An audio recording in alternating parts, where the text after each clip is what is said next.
지금 50대 중반 주부예요. 그런데 얼마 전 완전히 뒤바뀐 일이 있었어요. 시아버지가 돌아가시면서 모든 재산을 저에게 물려주셨거든요. 남편도 시어머니도 아닌 저한테 말이에요. 기가 막히죠? 처음엔 믿을 수가 없었어요. 왜 하필 저한테 주셨을까요? 그 이유를 알고 나서는 정말 울컥했는데요. 지금부터 그 말도 안 되는 이야기 들려드릴게요. 사연사색입니다. 저는 장녀였어요. 아빠가 일찍 돌아가시고 동생들 뒷바라지하느라 대학도 포기하고 은행을 다녔죠. 사실 공부는 제가 제일 잘했는데 동생이 둘이나 있는 첫째라는 이유로 희생양이 된 거예요. 그때는 그게 당연한 줄 알았어요. 특별한 일 없이 여상을 나와 은행에 취직을 했죠. 문제는 제가 너무 예뻤다는 거예요. 아니, 진짜 연예인 닮았다는 소리를 맨날 들었거든요. 지금 생각하면 집까지 잘 살았으면 친구도 없는 외톨이가 될 뻔했죠. 공부면 공부, 외모면 외모, 뭐 하나 빠지질 않았으니까요. 그래서 그런지 어딜 가나 남자들이 꼬였죠. 직장에서도 남자들이 자꾸 기웃거렸는데 그 중에 완전 끈질긴 사람이 있었어요. 지금 남편이죠. 저보다 10살 많은 남편은 은행 본점 실력자였어요. 스펙은 좋은데 너무 티가 났어요. 점심시간마다 제 자리 옆에서 기다리고 제가 바쁘다고 하면 자기도 밥 안 먹고 기다리고 진짜 눈치 없게요. 팀장님이 웃으면서 그러시더라고요. 아휴, 연애 못하는 사람은 서러워서 못 살겠네.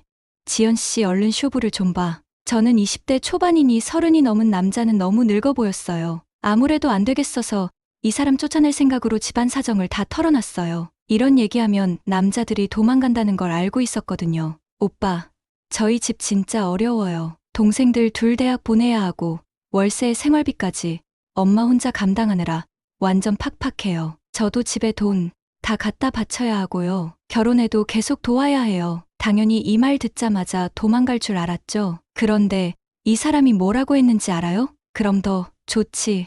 처갓집이 이제 내 집이야. 처남들도 내 동생이고 원하면 더 공부도 시켜줄 수 있어. 어이가 없어서 다시 물어봤어요. 네? 뭐라고요? 집에서 괜찮다고 하시겠어요? 우리 집은 돈 넘쳐나니까 걱정 마. 부모님도 사회에 기부 많이 하시는 분들이야. 와, 진짜 사기꾼인 줄 알았어요. 이런 말을 하는 사람이 있을 리 없다고 생각했거든요. 근데 결혼하고 보니까 진짜더라고요. 남편이 우리 친정에 완전 아들 노릇을 했어요. 엄마 생신엔 케이크에 편지까지 쓰고 동생들 졸업하면 양복도 맞춰주고 남편이 우리 엄마한테 그러더라고요. 어머님, 이제 제가 있으니까 편히 지내세요. 진짜 효자 같았어요. 저도 완전 감동받았고요. 주변에서 완전 부러워했죠. 지연이 진짜 복 터졌네. 저런 남편을 어디서 구했어? 우리도 저런 사위 하나 들였으면 좋겠다. 저도 진짜 행복했어요. 드디어 친정 걱정 없이 살 수 있구나 싶었거든요. 동생들도 마음 놓고 공부할 수 있게 됐고 엄마도 얼굴이 완전 펴지셨어요. 신혼 초에는 정말 꿈 같았죠. 남편이 저한테도 너무 잘했거든요. 같이 출근하고 점심도 같이 먹고 퇴근도 함께하고 완전 신혼부부 같았죠. 그런데 문제는 시댁이었어요. 시아버지는 경제학자, 시어머니는 무용과 교수, 완전 다른 세계의 사람들이었죠. 남편은 진짜 부잣집 도련님이었어요. 시댁은 저 같은 고졸하고는 격이 다르다고 생각하는 사람들이었어요. 특히 시어머니가 저를 완전 혐오했어요. 첫 만남부터 저를 노려보시더라고요. 얼굴만 예쁜 여우년이 우리 아들을 어떻게 꼬신 거야. 고졸이 감히 어디서. 분수를 알아야지. 어허 여보. 듣겠어. 대놓고 이런 소리를 하시는 거예요. 기가 막혀서 말이 안 나오더라고요. 저한테 직접 말하는 건 아니었지만 다 들리게 말씀하시는 거죠. 그래서 저는 집에 들어가기 싫어서 일부러 야근하고 일찍 끝나는 날엔 카페에서 시간 때우고 그랬어요. 남편이랑 같이 들어가면 그나마 낫거든요. 그나마 시아버지는 달랐어요. 말은 없지만 따뜻하게 대해주셨거든요. 저를 무시하는 말 같은 건 한 번도 안 하셨어요. 인격적으로 훌륭하신 분이었어요. 어쩌다 퇴근길에 장 봐오면 시어머니가 또 시작하는 거예요. 이런 걸 왜 샀니? 우리 집 식구들이 이런 거 먹는 줄 알아? 반찬 해놓으면 또 이래요. 우리 집은 그런 거 안 먹으니까 아예 만들지 마. 요즘에 누가 그런 걸 먹는다고 그걸 만드니? 완전 우리 친정 무시하는 거죠.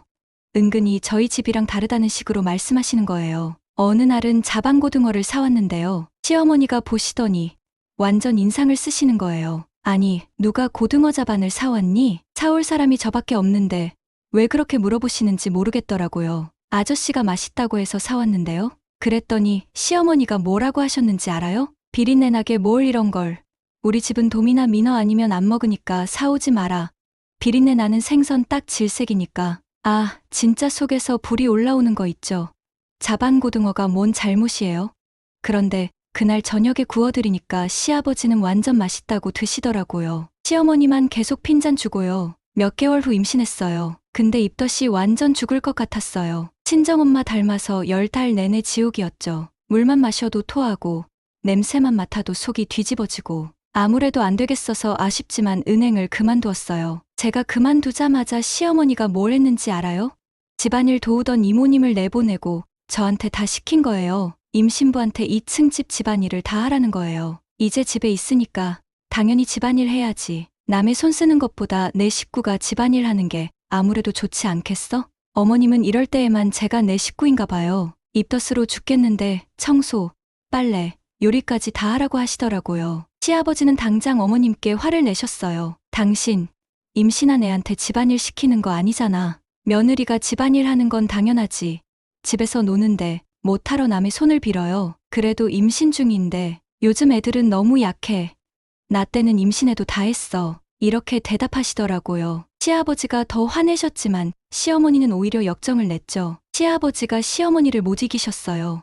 결국 저는 유산했죠. 응급실에서 하얀 천장 보면서 진짜 죽고 싶었어요. 제가 뭘 잘못했나 계속 생각했거든요. 너무 힘들어서 몸이 버텨내지 못한 나만 탓하고 있었어요. 남편은 그 사건이 있은 후 어머니와 크게 다퉜어요. 시어머니는 그 이후로 저에게 직접적인 막말은 하지 않으셨지만 여전히 미워하는 시선은 그대로였어요. 그 후로 다시 도우미 이모님은 오셨고 못마땅한 어머님은 툭하면 살림할 때는 남의 손 빌리지 말라는 말을 달고 사셨죠. 당신은 지금껏 집안일 한 번도 안 하셔놓고는요. 시어머니는 부잣집 고명딸로 진짜 고생 한 번 안 하시고 공부만 하다가 시집 온 케이스였죠. 그래서 어쩔 때 보면 저보다도 살림을 잘 모르시더라고요. 음식은 당연히 잘 못하셨고요. 얼마 지나지 않아 저는 남매를 연년생으로 낳았어요. 이번엔 정말 조심조심했거든요. 다행히 무사히 낳을 수 있었어요. 집안에 아이 소리가 들리니 절간 갔던 집에 생기가 돌았어요. 아버님도 손주들을 완전 좋아하셨어요. 저에게도 따뜻하게 대해주셨고요. 어느 날은 아이들이랑 쿠키 만들겠다며 앞치마까지 두르고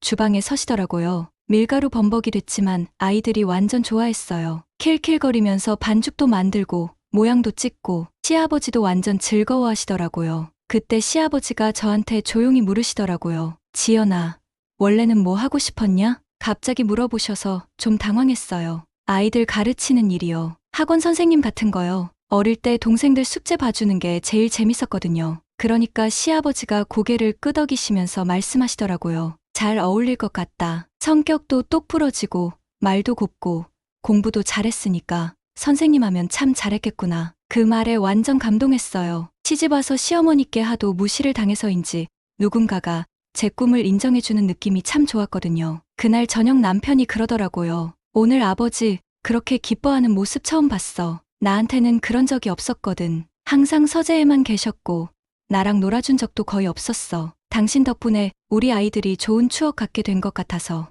애썼어.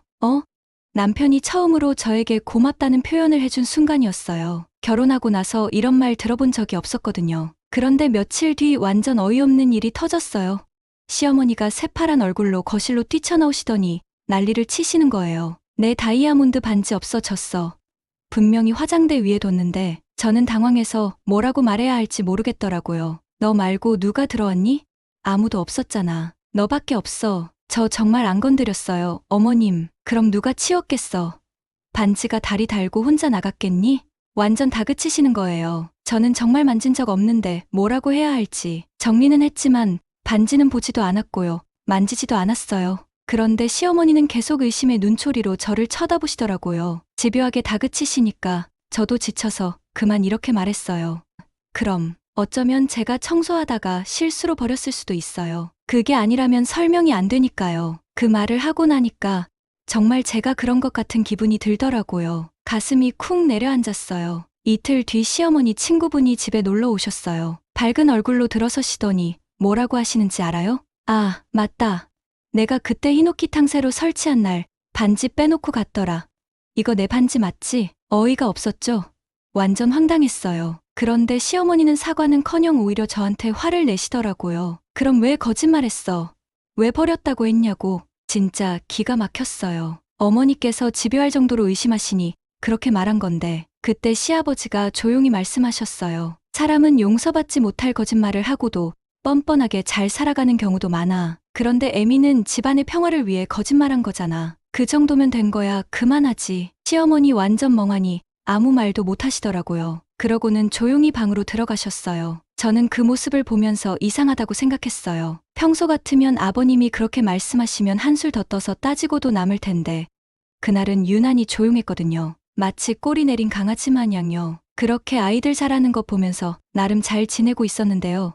어느 때부터인가 남편이 변하기 시작했어요. 아줌마가 된 저를 은근 무시하고 밖으로만 돌더라고요. 매번 저녁에 늦고 술도 너무 자주 마시고 어떤 날은 여자 향수 냄새까지 나더라고요.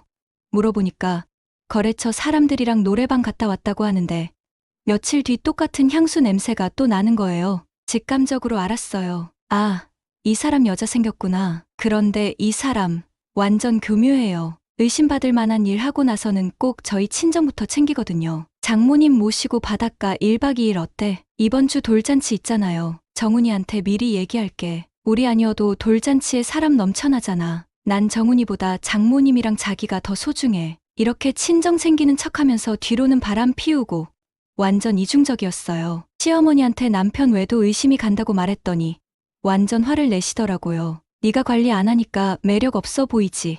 애 둘이나 키우면서 너는 뭘 했어? 뭘 하긴요. 코 찔찔이 아이 키우면 화장도 제대로 못하고 집안일 하기 바쁜데 관리할 시간이 나나요? 내 아들 꼬셔서 부잣집 시집왔으면 네가 잘해야지. 얼마나 못하면 그러겠니? 남편이 밖에서 노는 건 다 아내 탓이야. 완전 저만 탓하는 거예요. 기가 막혀서 말이 안 나왔어요. 어머니, 집안일하고 애 키우면 다 이래요. 제가 몸이 2개도 아니고 볼멘 소리 하니까 시어머니는 더 이상 말 안 하시고 마시더라고요. 오랜만에 은행 다닐 때 친구한테 연락이 왔어요. 송 팀장 사내 애인 있는 것 같던데? 잘 알아봐. 사실 자주 늦어서 의심은 했지만 믿고 싶지 않았어요. 그날부터 남편을 유심히 봤는데 의심 가는 부분이 한둘이 아니더라고요. 꼭 친정이나 아이들한테 먼저 잘해주고 나서 자기 시간을 갖는 패턴이었어요. 그래서 의심이 들어도 내가 괜한 오해를 하나? 싶은 생각이 들게끔 아주 교묘했죠. 그날도 저녁에 친구가 보자고 한다면서 나간다고 하더라고요. 뭔가 이상해서 택시 타고 뒤를 밟았어요. 호텔 로비에서 어떤 여자를 만나 엘리베이터 타는 거를 봤어요. 여자는 모르는 얼굴인데 꽤 미인이었어요. 믿는 도끼에 발등 찍힌 느낌. 다리가 후들후들해서 걸을 수가 없었어요. 겨우 로비에서 냉수를 마시면서 정신 차렸네요. 12시 넘어서 남편이 들어왔어요. 술 냄새가 조금 나긴 했지만 떡이 될 정도는 아니었는데 그날은 취한 척하더니 대충 옷만 벗고 침대에 누워버리더라고요. 온갖 배신감이 들었어요. 제 힘으로는 어쩔 수 없을 것 같아서 시부모님께 말씀드렸죠. 시어머니 반응이 완전 가관이었어요. 증거 있어? 정확한 증거. 직접 봤다고 하니까 더 화내시더라고요. 집안일 하느라 자기 관리 못하는 니 때문이야. 우리 아들 얼굴로 꼬셨으면서 얼굴 관리도 잘해야지. 이제 와서 뭘 완전 막말까지 하시는 거예요. 밖에서는 고상한 척하시면서 집에서는 완전 무식하게. 기가 차서 말이 안 나왔어요. 당장 이혼하고 싶었지만 아이들 때문에 참을 수밖에 없었어요. 남편은 몇 달 후 다시 가정으로 돌아왔어요. 아마 그 여자랑 끝난 것 같더라고요. 이상하게 이 사람은 불륜을 해도 오래 가지 않더라고요. 하지만 저는 한번 호텔에서 그 모습을 본 후엔 배신감 때문인지 이미 마음이 떠났어요. 아이들 때문에 참고 살 뿐이었죠. 평범한 아침이었어요. 도시락 싸고 아이들 학교 보내고 빨래 돌리고 갑자기 거실에서 쿵 하는 소리가 나더라고요. 뛰어나가 보니까 시아버지가 쓰러져 계신 거예요. 입술은 떨리고 얼굴은 창백하고 온몸이 꼼짝도 안 하시고 아버님, 아버님 119 부르고 병원으로 달려갔는데 의사쌤 하는 말씀이 중풍이라네요. 그 말 듣는 순간 머리가 하얘졌어요. 저는 후유증이 생길 것 같다는 소리에 너무 속상해서 눈물이 나더라고요. 그런데 어찌 된 게 두 모자는 그런 느낌도 없는지 간병인 구하는 거에만 신경을 쓰더라고요. 서로 어찌해야 할지 몰라서 전전긍긍하고 있을 때 시어머니가 한 말 진짜 가관이었어요. 남편이 물어봤거든요. 엄마, 아버지가 저렇게 쓰러지셨는데 어떻게 해요? 뭐 어떻게 하긴 뭘 어떻게 해. 애미 있잖아. 뭐라고요? 순간 말문이 막혔어요. 에이, 엄마 재윤이 엄마가 어떻게 시아버지 병간호를 해요? 엄마가 해야죠. 난 원래 병수발 같은 건 못하는 사람이야. 엄마 원래 못하는 게 어딨어요? 그럼 가족이 있는데 간병인을 구했는데 2번이나 바뀌었어요. 시아버지가 말씀을 통 안 하시니까 간병하기 어렵다는 거예요. 정신과 협진한 의사 선생님도 우울증이 온 것 같다고 하시더라고요. 그런데 어느 날 밤 애들 아빠가 시간이 안 돼서 제가 혼자 병실에 있을 때였어요. 갑자기 시아버지가 말씀하시는 거예요. 고생이 많네. 아이들은 어쩌고 왔니? 완전 깜짝 놀랐어요. 왜 그동안 말씀 없으셨어요? 제가 깜짝 놀라 물었죠. 아무 말도 안 나오더라고. 근데 너 보니까 말문이 트이네 하면서 미소를 지으시더라고요. 아마 갑자기 찾아온 병 때문에 절망하셨던 것 같아요. 그런데 저를 보니까 마음이 열리신 걸까요? 저는 그날로 아버님도 많이 회복되었고 아이들 학교도 방학이니까 제가 이제부터 아버님 간호를 하겠다고 말씀드렸어요. 아버님은 극구 사양하셨지만 그냥 제가 해드리고 싶었고 또 그게 맞는 거라는 생각도 들었고요. 그날부터 시아버지가 완전 달라지셨어요. 아버님은 말씀도 많이 하시고 책도 읽으시고 물리치료도 더 적극적으로 하셨죠. 그런데 그 와중에 집에서 전화가 왔어요. 작은 아이가 울면서 그러더라고요. 엄마, 할머니가 저녁도 안 주시고 친구 만난다고 나가셨어요. 요즘 맨날 집에 안 계시고 오빠도 학원 갔다 늦게 오는데 무섭고 배고파요. 시어머니한테 전화드렸더니 친구들이랑 스크린 골프 치는 중이라면서 끊자고 하시는데 뒤에서 아주머니들 웃음소리가 들리더라고요. 시어머니는 시아버지 병원에 일주일에 한 번 올까 말까 하실 정도로 관심이 없으셨어요. 오직 당신 인생만 중요하신 분이었죠. 남편도 마찬가지였어요. 며칠 지나니까 회사 일 핑계 대면서 병원에 안 오더라고요. 그래서 아이들을 친정에 맡기고 제가 간병을 하기로 했어요. 손주를 늘 보고파하는 친정 엄마는 방학 동안 손주와 함께 지내는 게 신나셨는지 그날 저녁상을 상다리가 부러지게 차려주셨는데 아이들은 너무 불고기 맛있다며 친할머니는 맨날 피자만 시켜주고 햄만 구워주셨다며 나에게 일렀어요. 이젠 아이들 걱정 안 하고 아버님 간호만 집중할 수 있었죠. 새벽에 도시락 싸고 오전에 병원 가고 저녁에 집 와서 청소하고 밤에 다시 병원 가고 하루에 12시간 넘게 돌아다녔지만 이상하게 마음은 평안했어요. 시아버지가 고맙다며 제 손 꼭 잡아주시면 뭔가 위로가 됐거든요. 퇴원하기 일주일 전 시아버지가 드디어 제 손을 잡고 걸을 수 있게 됐어요. 그동안 새벽마다 다리 주물러드리고 매일 산책하고 물리치료 도와드린 게 효과가 있었나 봐요. 완전 쓰러져서 움직이지도 못하던 분이 걸을 수 있게 됐다는 게 너무 감격스러웠어요. 그날 우리 둘은 서로를 쳐다보는데 눈시울이 붉어졌어요. 시어머니와 남편은 시아버지가 입원한 석 달 동안 제대로 찾아오지도 않았으면서 퇴원한다니까 그때서야 나타나더라고요. 정말 이해가 안 갔어요. 그래도 아예 안 온 것보단 나은 걸까요? 퇴원 전날, 그날도 아버님과 점심을 먹고 산책을 하고 있었는데 힘드시다며 휠체어에 털썩 앉으시더니 조용히 말씀하시는 거예요. 지연아, 너한테만 얘기하는 건데 뭔가 심각한 분위기였어요. 그 아이는 사실 내 아이가 아니야. 뭐라고요? 순간 숨이 멎는 줄 알았어요. 내가 젊었을 때 외국 출장이 길었거든. 그때 그 아이가 태어났지. 시아버지가 힘들어 하시면서도 계속 말씀하시더라고요. 처음엔 몰랐지. 6살 때인가. 그 아이가 수술받을 일이 있어서 혈액형을 확인했는데 이상하더라고. 나랑은 나올 수 없는 혈액형이었어. 그래서 한참 후에 몰래 유전자 검사를 해봤는데 결과는 역시 나였어. 시아버지 목소리가 떨리시더라고요. 내 어머니는 아마 모를 거야. 나도 모르는 척하고 있고 어떻게 말하겠니? 이제 와서. 그런데 시아버지가 저를 바라보시며 하지만 너에게는 그냥 말하고 싶으네. 눈물이 날 것 같았어요. 시아버지가 저를 이렇게 생각하고 계셨다니. 저는 고개를 끄덕였어요. 이런 큰 비밀을 저한테만 말씀해 주신 거잖아요. 그래서 그 아이가 어릴 때부터 나랑 거리감이 있었나 봐. 본능적으로 느꼈을 수도 있고. 그 말을 듣는 순간 남편의 모든 게 이해가 됐어요. 왜 시아버지 앞에서 항상 위축되어 있었는지, 왜 아버지의 사랑을 갈구하면서도 제대로 받지 못했는지. 아마 그 아이도 어렴풋이 느끼고 있을 거야. 아버지의 사랑을 제대로 받지 못한다는 걸. 시아버지가 한숨을 쉬시더라고요. 내가 그 아이한테 잘해주려고 노력했지만 사실 마음 깊은 곳에서는 어쩔 수 없더라고. 그날 이후로 남편을 보는 눈이 완전히 달라졌어요. 사랑받지 못한 공허함, 아버지와의 어색한 거리감, 모든 게 이해가 됐거든요. 어쩌면 남편의 외도나 무책임한 행동들도 그 공허함 때문이었을지도 모르죠. 진짜 사랑을 받아본 적이 없으니까 주는 법도 모르는 거였을 수도 있어요. 그런데 시어머니는 정말 아무것도 모르고 계셨어요. 아직도 남편이 친아들이 아니라는 걸 모르고 있는 줄 알겠죠. 시아버지는 퇴원 후 저랑 동네 산책도 하시고 완전 좋아지셨어요. 걸음도 많이 나아지시고 말씀도 또렷해지시고 어느 날 동네 산책하는데 한 아주머니가 말을 걸어오시더라고요. 우리 남편도 뇌졸중으로 재활했는데 지금은 아주 좋아졌어요. 따님이세요? 얼굴이 너무 닮았네요. 그러니까 시아버지가 저를 보면서 웃으시며 그러시더라고요. 우리 딸이에요. 참 예쁘죠? 그 말에 완전 찡했어요.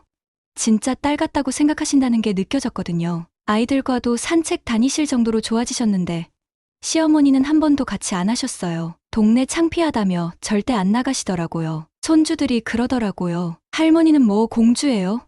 왜 맨날 집에만 있어요? 정말 철이 없으신 분이었어요. 시아버지가 많이 회복되셔서 혼자 외출도 가능해지셨어요. 그러시더니 자주 나가시면서 서류 같은 것도 들고 다니시고 집에 손님들도 많이 오시고 어느 날 출판사에서 꽃다발을 보내왔어요. 시아버지가 쓰러지기 전에 쓰신 책이 출간됐대요. 우리는 너무 기뻤어요. 재윤이와 지우 그리고 저와 시아버지 4명이서 축하 파티를 열었어요. 남편은 일찍 온다고 해놓고 감감무소식이었고 시어머니는 어디 계셨는지 알아요? 친구들과 히말라야 등반한다고 네팔 카트만두에 가 계셨어요. 시아버지 책 출간이라는 중요한 날에도 여행이 우선이신 거죠. 시어머니는 늘 가족보다 자신의 꿈이 중요한 분이셨어요. 시아버지가 입원하셨을 때도 마찬가지였거든요. 전화로는 이런 식으로 말씀하시더라고요. 어머, 아버님 어떠시니? 내가 있으면 좋을 텐데 여기 일정이 너무 빡빡해서 괜찮으니까 여행 잘 다녀오세요. 재윤 애미가 있어서 참 다행이야. 정말 고마워. 우리 며느리. 이런 식으로 립 서비스만 하시는 거예요. 정작 중요한 순간엔 항상 자리에 없으셨죠. 미안한 마음이 조금이라도 있으셨다면 전화라도 자주 하셨을 텐데 그마저도 진심이 느껴지지 않았어요. 그냥 형식적으로 안부만 묻고는 서둘러 전화를 끊으시더라고요. 몇 년 후 시아버지가 심장질환으로 다시 입원하셨어요. 이번에는 상태가 정말 안 좋으셨어요. 이번에는 나가기 쉽지 않을 것 같다. 시아버지가 조용히 말씀하시더라고요. 그 말이 현실이 됐어요. 시아버지가 상속 관련 서류를 정리해달라고 하셔서 제가 혼자 열어봤는데 완전 기절할 뻔했어요. 모든 재산이 제 이름으로 되어 있는 거예요. 집도, 땅도, 주식도, 예금도 전부. 시어머니는 집 한 채만, 남편은 아무것도 없었어요. 맨 끝에 짧은 메모가 붙어 있었어요. 이 집에서 진짜 가족은 너 하나였구나. 그동안 애 많이 썼다. 남은 인생은 너를 위해 내가 하고 싶은 거 하면서 지내거라. 그 글을 읽는 순간 눈물이 폭포수처럼 쏟아졌어요. 참았던 게 다 터져나왔거든요. 시아버지를 보내고 나서 변호사 사무실에서 연락이 왔어요. 유 원장과 함께 편지 3통이 있다고요. 제 편지에는 이렇게 쓰여 있었어요. 겉으론 화려했지만 외로운 끝을 향하던 내 인생에 내가 있어서 참 다행이었구나. 덕분에 외롭지 않았고 고마웠다. 이제 내 꿈 마음껏 펼쳐라. 그게 내 마지막 소원이다. 눈물이 또 펑펑 쏟아졌어요. 그런데 시어머니 편지는 완전 다른 내용이었는지 편지를 보시더니 얼굴이 하얘지셨어요. 시어머니가 편지를 읽고 나서 얼른 구겨버리더니 그 자리를 박차고 나가셨어요. 이게 무슨 소리야? 내가 언제 속였다는 거야? 라며 큰 소리를 치시더니 손을 부들부들 떨시더니 완전 패닉 상태가 되신 거예요. 그제야 시아버지가 다 알고 계셨다는 걸 아신 거겠죠. 남편 편지는 가장 길었던 것 같아요. 아들아, 미안하다. 내가 따뜻하게 해주지 못해서 미안하구나. 하지만 많이 사랑했다. 재산은 너에게 줄 수 없다. 진짜 효도한 지연이가 받는 게 맞다. 말해두지만 유류분 반환 청구 소송은 절대 하지 마라. 내가 마음 고쳐먹고 지연이한테 진심으로 사과하면서 잘 살고 싶다면 지연이가 용서해줄 거야. 그럼 지연이 도움받아 살아도 돼. 하지만 지금처럼 계속 이기적으로 살 거라면. 남편이 편지를 읽더니 주저앉으면서 울기 시작했어요. 자기가 얼마나 잘못 살았는지 뼈저리게 느낀 것 같더라고요. 아버지. 완전 무너지는 모습이었어요. 시어머니는 이제 저를 완전 다르게 대하세요. 오히려 저한테 조심스럽게 말씀하시더라고요. 지연아, 그동안 미안했다. 내가 정말 잘못 생각했구나. 남편은 더 심각했어요. 매일 저한테 와서 무릎 꿇고 사과하더라고요. 여보, 내가 정말 잘못했어. 아버지 말씀대로 마음 고쳐먹을게. 용서해줘. 당신이 진짜 변할 수 있을지 두고 볼게요. 정말 변할게. 아버지한테도 너무 미안하고 하지만 저는 쉽게 용서할 생각이 없었어요. 진짜 변하는지 지켜보고 싶었거든요. 시아버지가 제게 주신 건 돈만이 아니에요. 제 존재 자체를 인정해 주신 거죠. 잘 어울릴 것 같다던 시아버지 말씀을 기억하면서 아이들 가르치는 학원을 차릴 거예요. 누가 뭐라 해도 저는 이제 당당해요. 진짜 가족이 뭔지 보여주신 시아버지 덕분에 저도 이제 진짜 제 인생을 살 수 있게 됐거든요. 돌이켜보면 정말 파란만장한 시간이었어요. 고졸 며느리라고 무시받고 시집살이에 지쳐서 유산하고 남편의 외도까지. 그런데 그 모든 고통이 헛되지 않았다는 걸 시아버지가 보여주셨어요. 진심으로 대하면 언젠가는 꼭 돌아온다는 걸요. 혈연이 가족을 만드는 게 아니라 마음이 가족을 만든다는 걸요. 시아버지는 친아들인 남편보다 혈연도 아닌 저를 더 가족으로 여기셨어요. 왜냐하면 진심으로 모셨으니까요. 혹시 지금 힘들어 하시는 분들이 계시다면 포기하지 마세요. 진심으로 대하고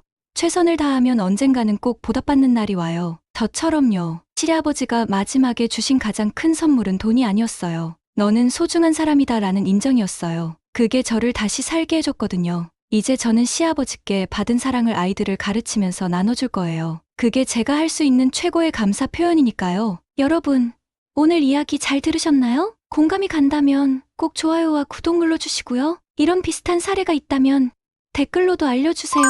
많은 분들에게 즐거움과 희망이 될 것입니다.